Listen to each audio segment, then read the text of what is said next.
The rain hammered against the windows of the small cafe on the corner of 5th Street. Jake Morrison pushed through the door, shaking water from his jacket as the warm smell of coffee and fresh pastries wrapped around him like a blanket.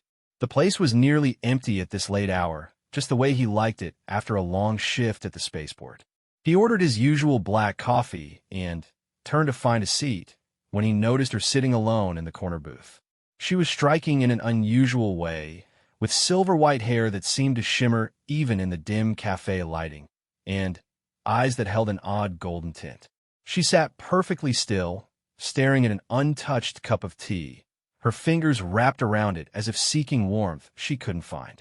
Something about her loneliness called to him. Jake had always been the type to talk to strangers, much to his friends' amusement. It was a human thing, they said, this need to connect with others. He walked over to her table. Mind if I sit? Everywhere else is taken, he lied smoothly, gesturing at the dozen empty tables around them. She looked up, and for a moment, Jake felt like he was staring into an ancient star. Then she smiled, a small, uncertain thing. The human tendency to lie for social comfort. How fascinating. Please sit. Jake blinked at her odd phrasing, but slid into the booth across from her. I am Jake. You come here often? Lyra, she replied, tilting her head slightly. And no, this is my first time in such an establishment. I find myself curious about these gathering places. First time in a cafe? Jake couldn't hide his surprise. Where are you from? Lyra's golden eyes flickered with something he couldn't identify. Very far away. I've been traveling for a very long time. Space traveler, huh? Me too, in a way. I work maintenance at the spaceport. See ships from all over the galaxy. Jake took a sip of his coffee. Though you don't look like the typical spacer. Too clean, too. I don't know, refined. You work with ships? Lyra leaned forward slightly, genuine interest sparking in her eyes. Tell me, what is it like? To work with your hands, to fix things that are broken. Jake found himself warming to the strange woman. There was something endearing about her intense curiosity over such mundane things. It's honest work. When something's broken, you fix it. Simple as that. There's satisfaction in making things work again, you know? I don't know, Lyra admitted quietly. In my profession, things are rarely so straightforward. Problems don't always have clear solutions. What do you do? Jake asked, genuinely curious now. Lyra was quiet for a long moment, then said, I oversee things. Make decisions that affect many. It's a position of great responsibility and greater isolation. Sounds like management, Jake said with a sympathetic grimace. My boss is the same way. Always stressed, never seems happy. You know what helps? Talking to people. Regular people, not just other managers. Is that what we're doing? Talking as regular people? There was an almost wistful quality to her voice. Sure, just two people sharing coffee on a rainy night. Nothing more complicated than that. Lyra smiled then, a real smile that transformed her face. I like that. Tell me more about your work, Jake. What was the most interesting ship you've repaired? Jake launched into a story about a Zanari merchant vessel that had come in with its entire navigation system speaking in haikus, and was rewarded with something he didn't expect. Lyra laughed. It was a sound like silver bells, beautiful and somehow sad at the same time. The captain must have been furious, she said, eyes bright with amusement. Oh, he was. Kept demanding we fix it immediately, but honestly, it was kind of poetic. Stars ahead beckon. Course corrections now required. Port side thruster deck. Lyra laughed again, and Jake felt oddly proud of himself. There was something about her that seemed so lonely, so separate from the world around her, that making her laugh felt like an achievement. You know, Jake said, I've been talking your ear off about my work. What about you? What's the most interesting part of your job? Lyra's expression grew thoughtful. Sometimes I get to see moments of incredible beauty, civilizations taking their first steps into space, species learning to work together despite their differences, acts of kindness that ripple across star systems. She paused, but I see it all from a distance, through reports and data streams and formal ceremonies. Never like this. Like what? Sitting in a cafe, talking about haiku-speaking navigation systems, she said softly. It's been so long since I've had a conversation that wasn't about policy or crisis management or resource allocation. Sounds like you need a vacation, Jake suggested. When's the last time you took time for yourself? Lyra looked genuinely puzzled. I don't remember. A very long time. That's criminal. Everyone needs downtime, even the big bosses. Jake gestured at the cafe around them. This is good, but you should try more things. Go to a beach, watch a sunset, eat ice cream in the park. Normal stuff. Normal. Lyra repeated the word like she was tasting it. Yes, I think I'd like to try normal. They talked for another hour, Jake telling stories about his work, his friends, his small apartment with the temperamental heating system. Lyra listened with an intensity that should have been uncomfortable, but somehow wasn't. She asked questions about everything. Why he chose to work at the spaceport, what his favorite food was, how he decided which cafe to visit on any given night. It's getting late, Jake finally said, glancing at his watch. I should head home. Early shift tomorrow. Of course, Lyra said, though she looked disappointed. Thank you, Jake. This has been unexpected. Good unexpected or bad unexpected? The very best kind, she assured him. That is, do you come here often? Jake grinned. Every Tuesday and Thursday after my shift. Same time, same booth usually. Perhaps I'll develop a fondness for this establishment as well, Lyra said carefully. I like that, Jake said, meaning it. He stood, then paused. Hey, Lyra, whatever it is that's got you so stressed, so isolated. Remember that you're more than just your job. Don't let it consume you. Her golden eyes widened slightly, and, for a moment, Jake thought he saw them shimmer with unshed tears. I'll try to remember that. Jake left the cafe feeling oddly light, despite the rain that immediately soaked him again. There had been something special about the evening, about the strange, lonely woman with the golden eyes. He found himself already looking forward to Thursday. Behind him, still sitting in the booth, Lyra touched her cheek where a single tear had escaped. It had been millennia since she had cried. She had forgotten she still could. The Galactic Empress, ruler of 10,000 worlds, dragon of the void, the eternal and undying sovereign of the known universe, sat in a small cafe on an insignificant planet and wondered at the warmth that filled her chest. For one evening, she hadn't been the weight of the crown and the burden of empire. She had just been Lyra, talking to Jake about spaceships and coffee. She ordered another tea, not to drink but to hold, and let herself remember what it felt like to be lonely in a way that had nothing to do with power and everything to do with being a person who just wanted someone to talk to.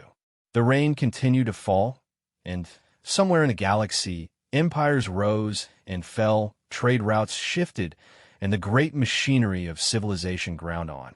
But in a small cafe on 5th Street, a dragon had remembered what it was like to be human, even though she had never been one at all. Thursday came with clear skies and a crisp autumn breeze. Jake found himself checking his appearance in the spaceport bathroom mirror before leaving, smoothing down his hair and making sure his shirt was clean. He told himself he was being ridiculous. It was just coffee with a strange woman he'd met once. Nothing more. But when he pushed open the cafe door and saw Lyra sitting in the same corner booth, something warm bloomed in his chest. She looked different tonight, still otherworldly beautiful, but she traded her formal attire for a simple sweater and jeans that didn't quite seem to fit her properly, as if she'd never worn such things before. You came, she said as he approached, and the genuine surprise and pleasure in her voice made him smile. Said I would, didn't I? Jake slid into the booth. How's the tea? Still terrible, Lyra admitted with a small laugh. But I'm developing a fondness for it anyway. That's called Stockholm Syndrome, Jake teased, and was rewarded with another laugh. I've been thinking about what you said, Lyra began after Jake had gotten his coffee. About trying normal things. I attempted to go to a beach. Yeah? How'd that go? She frowned slightly. I stood on the sand for 17 minutes. Nothing happened. Jake nearly choked on his coffee. Nothing happened? What were you expecting to happen? I don't know. You made it sound transformative. I thought perhaps there would be more. Lyra, Jake said, try not to laugh. You can't just stand there waiting for enlightenment. You have to actually do beach things. Walk in the surf, build a sandcastle, look for shells. Experience it. Oh, she looked genuinely perplexed. There are specific activities? I should have researched more thoroughly. This time Jake did laugh. You research going to the beach? That's actually kind of adorable. Next time, bring a friend. Beaches are better with company. I don't have friends, Lyra said matter-of-factly, as if stating the weather. The simple honesty of it hit Jake like a punch. Well, you do now. Next sunny day, we're going to beach. I'll show you how it's done. Lyra stared at him. You would do that? Spend your free time teaching me how to beach. How to beach? Jake repeated, grinning. Yeah, I would. Friends do that for each other. Friends, Lyra repeated softly, as if tasting the word. I haven't had a friend in a very long time. They fell into easy conversation after that. Jake found himself telling her about his childhood, about growing up on Earth before humanity had really spread to the stars. Lyra listened with that same intense focus, asking questions that ranged from insightful to surprisingly naive. You say your mother would make soup when you were sick, she said at one point. Was the soup medicinal? Not really. It was more about the comfort, you know? Someone caring for you, making you feel better emotionally. Emotional healing through broth, Lyra mused. Humans are fascinating. You keep saying that like you're not one, Jake pointed out. Lyra froze for just a moment, then smiled. Force of habit. I work with many different species. Sometimes I forget which category I fall into. It was an odd response, but Jake had noticed that everything about Lyra was a bit odd. The way she held her cup like she'd never held one before. The way she studied the other cafe patrons like she was memorizing their behavior. The way she sometimes paused before speaking, as if translating from another language. So what species do you work with? Jake asked, genuinely curious. At the spaceport, we mostly see Zanari, Proxians, and the occasional SETI trader. All of them, Lyra said absently, watching a couple at another table share a piece of cake. Is that a mating ritual? Jake followed her gaze and laughed. Sharing dessert? I mean, it could be romantic, but it's not exactly a mating ritual. They're just enjoying cake together. Bonding through shared sugar consumption, Lyra nodded sagely. Should we try it? Are you asking me to share cake with you? Jake asked, amused. Would that be inappropriate? I'm still learning the social protocols. Chocolate or vanilla? I don't know. Which is better? Right, we're getting both. Jake ordered 2 slices of cake, chocolate and vanilla, and showed Lyra the proper way to share dessert. Forks crossing as they each tried both flavors, debating which was superior, laughing when Lyra got frosting on her nose and didn't notice. This is nice, she said suddenly, looking at him with those impossible golden eyes. I understand now why beings seek this out. Cake. Connection, she corrected softly. I've been alone for so long. I've forgotten what it felt like to just be with someone. How long? Jake asked gently. Lyra looked away, out the window at the passing pedestrians. Longer than you could imagine. My position, it requires a certain separation. Distance. Objectivity. One cannot make the hard decisions if one is too attached. That sounds incredibly lonely. It is, she admitted. But I never realized how lonely until I met you. Until I remembered what it was like to laugh about something silly, to share cake, to have someone ask about my day not because they need something from me, but just because they care. Jake reached across the table and touched her hand. She startled at the contact, looking down at his fingers, covering hers, as if she'd never seen such a thing before. Everyone needs connection, Lyra. Whatever this job of yours is, it shouldn't cost you your humanity. She laughed then, but it was a sad sound. My humanity. Yes, I suppose that's what I'm trying to find here, isn't it? Hey. Jake squeezed her hand gently. Whatever's going on, whatever pressure you're under, you don't have to face it alone. That's what friends are for. Lyra turned her hand palm up, interlacing her fingers with his. Her skin was strangely warm, almost feverish. Do you really mean that? Even not knowing who I really am, what I really am. I know enough, Jake said firmly. I know you're lonely. I know you laugh at my stupid jokes. I know you've never shared cake before. I know you're trying so hard to understand how to just be a person in the world. That's enough for me. Tears gathered in her golden eyes, but didn't fall. You're very kind, Jake Morrison. Kinder than you know. They sat like that for a while, hands linked across the table, comfortable in the silence. Around them, the cafe carried on, The espresso machine hissing, quiet conversations murmuring, spoons clinking against ceramic. Normal, everyday sounds that Lyra seemed to absorb like a plant taking in sunlight. "I have to go soon," she said eventually, reluctance clear in her voice. "My duties. Will you come back Tuesday?" Jake asked. "Yes," she said immediately, then seemed surprised by her own certainty. "Yes, I will." "Good. And think about what beach activities you might want to try." "I'm thinking sandcastle competition. Fair warning, I'm pretty good." "A competition?" Her eyes lit up. "I accept your challenge, Jake Morrison. I shall research sandcastle construction techniques extensively." "No." Jake laughed. "No research. That's cheating. You have to learn by doing." "But how will I win if I don't prepare?" "It's not about winning. It's about having fun." Lyra looked genuinely baffled. "Not about winning? Then what's the point?" "Oh, we have so much work to do with you," Jake said, shaking his head with amusement. "So much to teach you about being a regular person." "I look forward to learning," Lyra said softly. She stood, still holding his hand, and for a moment seemed to struggle with something. Then she leaned down and pressed a quick, awkward kiss to his cheek. "Thank you, Jake, for everything."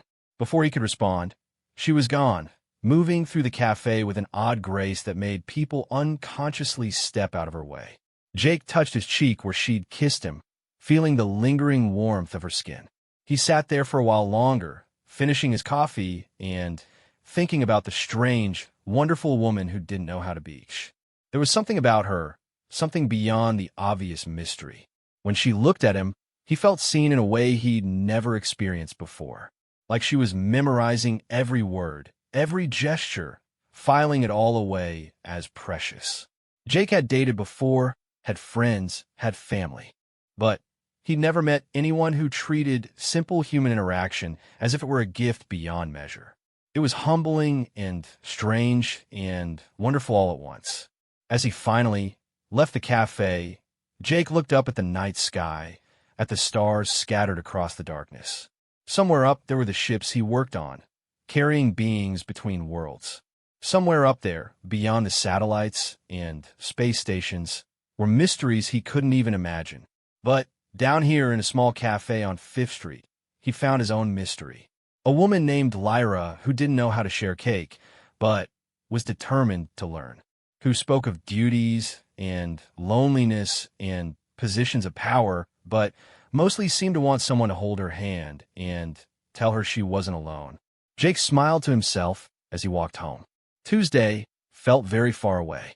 In her ship, cloaked in orbit high above Earth, Lyra sat in her command throne and stared at her hand. She could still feel the warmth of his touch, the simple, easy way he'd taken her fingers in his.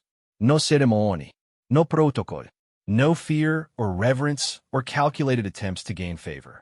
Just one being reaching out to another. Her advisors were calling. Her empire needed her attention. 1,000 decisions waited to be made. But the Galactic Empress sat in silence, touching her cheek where a maintenance worker named Jake had made her feel, for just a moment, like she belonged somewhere. She began composing orders. The trade dispute in the vegan system could wait another week. The territorial negotiations between the Saurians and the Crystalline Collective would have to manage without her immediate intervention. For the first time in millennia, the Empress was taking what Jake had called a vacation. After all, she had a sandcastle competition to prepare for. Without research, apparently, though that seemed terribly inefficient. But then again, efficiency wasn't everything. Jake had taught her that. The beach day came sooner than expected. Saturday arrived with perfect weather, and Jake had texted Lyra directions to Crescent Beach, a quiet spot away from the tourist crowds. He arrived early, spreading out a blanket and unpacking the cooler he'd brought. Simple sandwiches, fruit, bottled water. Nothing fancy, but he wanted her first proper beach experience to be complete. He saw her before she saw him, standing at the edge of the parking lot, staring at the ocean with an expression of wonder and something else, recognition, maybe, or memory. She wore a sundress that fluttered in the breeze and a wide-brimmed hat that couldn't quite contain her silver hair. She looked beautiful and lost and ancient all at once. "Hey," Jake called, waving. "Over here." Her face transformed when she saw him, breaking into a smile that made his heart skip. She made her way across the sand somewhat awkwardly, clearly not used to walking on the shifting surface. "I didn't bring supplies," she said immediately, looking at his setup with concern. "Should I have brought supplies? I'm still learning the protocols." "Relax," Jake laughed. "I've got everything we need. First rule of beaching, no protocols. Just fun." "No protocols," she repeated, as if memorizing a sacred text. "Just fun." Jake started with the basics. He showed her how to take off her sandals and feel the sand between her toes, laughing when she jumped at the sensation. He led her to the water's edge, where waves lapped at their feet, and held her hand when she gasped at the cold. "It's alive," she murmured, watching the water swirl around her ankles. The whole ocean moving and breathing. "I've forgotten how it felt from this perspective." "From this perspective?" Jake asked. She caught herself, smiling sheepishly. "I mean from the ground. I've only seen it from airplanes before. It's different down here. More immediate." They walked along the shoreline, Lyra stopping every few feet to examine shells or watch crabs scurry away. She approached everything with the wonder of a child and the intensity of a scientist, asking questions Jake couldn't always answer. "Why do the waves come in sets?" she asked. "What determines their rhythm?" "Something about wind and underwater geography, I think. I'm not really sure. But you come here without understanding the mechanism. Most people do. We don't need to understand something to enjoy it." She considered this. That's actually quite profound. Enjoyment without comprehension. I should remember that. When they returned to the blanket, Jake pulled out the sandcastle supplies he'd brought, buckets, shovels, and molds in various shapes. Lyra examined them with the seriousness of someone studying alien artifacts. "Now," Jake said, "the key to a good sandcastle is the right mixture of sand and water. Too dry and it crumbles. Too wet and it won't hold shape." Lyra paid attention with an intensity that would have been comical if it wasn't so endearing. She watched him demonstrate the basic techniques, then set to work with determination. Her first attempt collapsed immediately. Her second was lopsided, but by the third, she was getting the hang of it, her face scrunched in concentration. "It requires patience," she said, carefully placing a tower, "and accepting imperfection. The sand doesn't always cooperate. Now you're getting it. It's not about making something perfect. It's about the process, the creation." They worked side by side for an hour, Jake building a traditional castle while Lyra created something that looked more like an abstract sculpture, beautiful in its strangeness, with spiraling towers and impossible angles. "I like yours better," Jake said, sitting back to admire their work. "It's unique. Like you." Lyra looked at him then, with an expression he couldn't quite read. "Jake, can I tell you something?" "Always. I'm not what you think I am. I'm something else. Something more and less than human." Jake studied her, taking in the golden eyes, the too warm skin, the way the light seemed to bend around her slightly. "I kind of figured you weren't entirely ordinary. The whole researching how to beach thing was a clue." She laughed, but it was shaky. "You're not afraid? Should I be?" "Some would be. Most would be if they knew the truth." Jake reached out and took her hand. "Are you going to hurt me? Or anyone else?" "Never," she said vehemently. "I would never hurt you. Then, I don't care what you are. You're my friend, Lyra. That's what matters." She squeezed his hand tightly. "I don't deserve you." "Sure you do. Everyone deserves friendship. Even mysterious women who don't understand sandcastles." They ate lunch on the blanket, Lyra trying a sandwich for what Jake suspected was the first time. She examined it like a puzzle before taking a careful bite. "It's pleasant," she decided, combining multiple flavors and textures. Efficient yet enjoyable. "Only you could make a sandwich sound like a philosophical experience," Jake teased. As the afternoon wore on, Jake taught her other beach activities. They threw a frisbee, badly on her part. They searched for shells, Lyra becoming fascinated by the mathematical spirals. They even braved the water for a swim, though Lyra seemed more interested in floating and staring at the sky than actually swimming. "I used to fly," she said suddenly, drifting beside him in the gentle waves. "A long time ago, before I took this form." I miss it sometimes. Jake processed this strange statement. You used to fly? Like in a plane? No, just flying. Wind beneath wings, stars above and below. Freedom. She turned her head to look at him. Do you think I'm insane? I think you're the most interesting person I've ever met, Jake said honestly. And I think you've been alone for way too long, carrying way too much weight. The weight of worlds, she murmured, so quietly he almost didn't hear. Jake, what would you do if you had power? Real power. The kind that could change everything, save everyone, but only if you stayed separate, stayed above it all. Jake thought about it seriously. I guess it would depend on what saving everyone meant. If I had to be miserable and alone forever, never connecting with anyone, never living, is that really saving them? Or is it just existing while they live? Lyra was quiet for a long time. Then, she said, I've been existing for so long, I'd forgotten there was a difference. As the sun began to set, they returned to their blanket. Jake had saved one more beach tradition. S'mores made over a small portable campfire. Lyra watched in fascination as he roasted marshmallows. You're literally setting it on fire, she observed. This is intentional. Trust the process, Jake said, assembling the graham crackers and chocolate. Here, try. She bit into the s'more, and her eyes went wide. Marshmallow and chocolate smeared across her face, and she looked so surprised that Jake burst out laughing. It's messy, she exclaimed, trying to wipe her face, and only making it worse. That's half the fun, Jake said, helping her clean up. Not everything has to be neat and controlled. I'm beginning to understand that, she said softly. As the sky painted itself in oranges and purples, they sat together watching the sunset. Lyra leaned against Jake's shoulder, and he wrapped an arm around her, feeling the unusual warmth of her skin through the thin sundress. Thank you, she said quietly, for today, for everything. You've given me something I didn't even know I was missing. What's that? Joy, she said simply. Simple, uncomplicated joy. I'd forgotten it existed. Lyra, Jake said carefully, whatever you are, wherever you're really from, you don't have to face it alone anymore. You know that, right? She tilted her head up to look at him, and in the dying light, her eyes seemed to glow with their own inner fire. You beautiful, impossible human. Do you have any idea what you're offering? Friendship. Maybe more, if you're interested.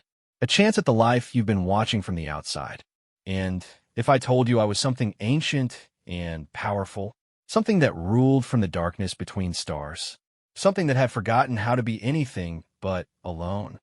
Jake met her gaze steadily. Then, I'd say it sounds like you need a friend more than ever. And maybe some more s'mores. She laughed, a sound like music and starlight. How can you be so accepting? So unafraid? Because I see you, Lyra. Not whatever mask you wear out there, but you. The woman who gets excited about sandcastles and confused by sandwiches. Who approaches everything with wonder and sadness mixed together. Who just wants someone to see her as a person instead of whatever else she has to be. Tears rolled down her cheeks, glowing faintly in the dim light. I want to tell you everything. Show you everything. But I'm afraid. Of what? That you'll see the dragon instead of the woman. That you'll bow instead of laugh. That I'll lose the only real friend I've had in millennia. Jake wiped away her tears gently. I promise you, no matter what you show me, I'm not going anywhere. And I'm definitely not bowing. That would make beach days really awkward. She cried at that, burying her face against his shoulder. They stayed like that as the stars came out, one by one, painting the sky in ancient light. Finally, Lyra sat up, taking a deep breath. Next Tuesday, she said, I'll tell you everything, show you everything. And then we'll see if you still want to be my friend. I will, Jake said with certainty. Whatever you are, wherever you're from, whoever you really are, you're still going to be the woman who put sand in her hair trying to make a castle and got marshmallow on her nose. That's not going to change. You might be surprised, she said softly. But I hope you're right. They packed up as the beach grew dark, sand in everything despite their best efforts. At the parking lot, Lyra hesitated before getting into what Jake now noticed was an extremely expensive car that seemed to shimmer slightly in the darkness. Tuesday, she confirmed. Tuesday, Jake agreed. Our usual spot. And Lyra? Whatever you have to tell me, it's going to be okay. She kissed him then, properly this time. Not the awkward cheek peck from before, but a real kiss that tasted of chocolate and stars and loneliness ending. When she pulled away, her eyes were definitely glowing. "Thank you," she whispered, "for reminding me how to be alive." She drove away, leaving Jake standing in the parking lot, touching his lips and wondering what exactly he'd gotten himself into. But he wasn't scared. He was curious, excited even. Whatever Lyra was, whatever truth she'd reveal, she was still the woman who'd never had a friend, never shared cake, never built a sandcastle. And everyone, Jake believed firmly, deserved a chance at happiness. Even dragons, if that's what she was hinting at. Even galactic empresses, if such things existed. Even lonely women with golden eyes who just wanted someone to see them as they really were. Tuesday couldn't come fast enough. Above, in the star-swept sky, constellations wheeled in their ancient patterns. And somewhere among them, decisions were being made that would shake the very foundations of galactic civilization. The Empress was done with mere existence. Thanks to a human named Jake and a day at the beach, she was ready to try living instead. The universe would never be the same.